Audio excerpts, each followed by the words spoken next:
ఇటీవలి కాలంలో పురాతన విగ్రహాలు, హిందువుల దేవతామూర్తుల ప్రతిమలు, శివలింగాలు ఎక్కువగా బయటపడుతున్నాయి. నదుల్లోనూ తవ్వకాల్లో లభ్యమవుతున్నాయి. కొన్ని విగ్రహాలు చాలా ఆశ్చర్యానికి గురిచేశాయి కూడా. తాజాగా సముద్రంలో ఓ శివలింగం బయటపడింది. మిలమిలా మెరుస్తున్న శివలింగం గుజరాత్లోని భరూచ్ సమీపంలోని సముద్రంలో మత్స్యకారుల వలకు ఈ శివలింగం చిక్కింది. తహసీల్లోని కవి గ్రామానికి చెందిన 10 మంది మత్స్యకారులు సముద్రంలో వేటకు వెళ్లారు. వేటలో భాగంగా వల విసిరారు.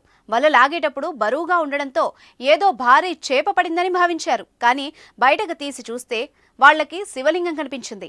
దాన్ని ఒడ్డుకు తెచ్చి పరిశీలించారు. సిఎంఆర్ ఫ్యామిలీ మాల్ ఇప్పుడు మన KPHBలో ఫిబ్రవరి 10వ తేదీన ప్రముఖ నటి శ్రీలీల గారిచే ఘన ప్రారంభం.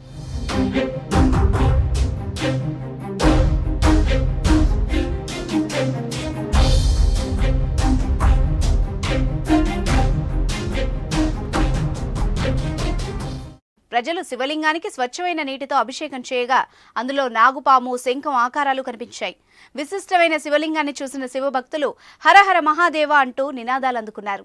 ఈ శివలింగం క్రిస్టల్ స్టోన్తో నిర్మితమైందని చెప్తున్నారు. సముద్రంలో శివలింగం దొరికిందన్న విషయం అందరికీ తెలియడంతో సమీప ప్రాంతాల నుంచి ప్రజలు భారీగా తరలివచ్చారు. శివలింగానికి దండాలు పెట్టి పూజలు చేశారు. నాగుపాము గుర్తులు ఉండడంతో మహిమ గల శివలింగంగా భావిస్తున్నారు. ఇది సుమారు 100 కేజీల బరువు ఉంటుందని చెప్తున్నారు. శివలింగం ఎక్కడి నుంచి వచ్చింది అన్న విషయం ఇంకా తెలియరాలేదు. ఇటీవల సముద్రంలో సంభవించిన ఆటుపోట్ల కారణంగా ఈ శివలింగం నీటి ఉపరితలం పైకి వచ్చి ఉండవచ్చని తెలుస్తోంది.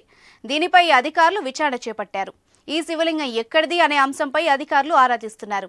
దీన్ని నిర్మించిన రాయి ఎక్కడ దొరుకుతుందన్న అంశంపై నిపుణులతో చర్చిస్తున్నారు.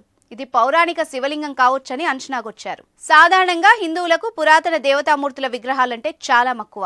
అలాంటి విగ్రహాలు ఎక్కడ కనిపించినా ప్రత్యేక పూజలు చేస్తారు, దేవాలయాలు నిర్మిస్తారు. ఇలాంటి ఘటనలు ఎన్నో చోటు చేసుకున్నాయి. తాజాగా బయటపడిన శివలింగాన్ని కూడా స్థానిక గ్రామంలో ఏర్పాటు చేసి పూజలు చేసే విధంగా చర్యలు జరుగుతున్నాయి.